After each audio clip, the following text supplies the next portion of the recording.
అన్ని దానముల కన్నా అన్నదానము మిన్న అంటారు. బలం మీరు పెట్టిన అన్నంలోంచి వచ్చింది కాబట్టి మీకు కూడా ఆయన చేసిన మంచి పనిలోంచి ఫలితం వస్తుంది.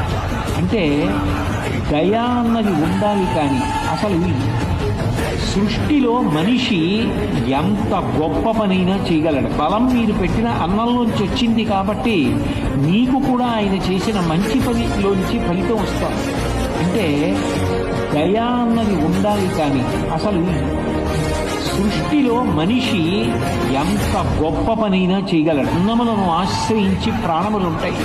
అన్నమే లేక ఒక వ్యక్తి ప్రాణాలు కోల్పోతున్నాడు అనుకోండి, ఆ సమయంలో మీరు పెట్టిన అన్నమేదో అది మరునాటి వరకు అతని ప్రాణములు నిలబెడుతుంది. అంటే ఇప్పుడు ఒక వ్యక్తికి ప్రాణదానం చేసినటువంటి ఫలితం అన్నదానం చేసిన వాడికి దక్కుతోంది.